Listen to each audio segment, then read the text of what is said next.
In this video, I'm going to show you how you can use email aliases in ProtonMail. Now, an email alias is essentially a separate email from your main email that isn't your email, it's an alias email, but the emails will still go to you and your inbox. This way you can hide your main email and essentially stay a little bit anonymous.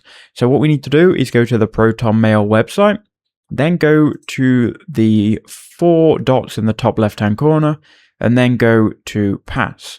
If you've not set this up before, you may have to just pick a color theme and log in to your account.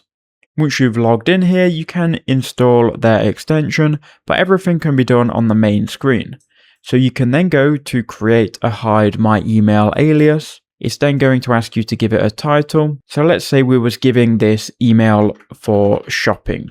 So every shopping site that we used to sign up, we would use this alias. It's going to forward all emails sent to this alias to our current email that we're logged in on, and we can enter in a note here.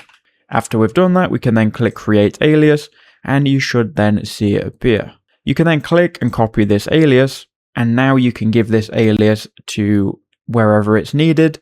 Once you receive emails in this, you can reply, and it will reply from your alias instead of replying from the main ProtonMail email.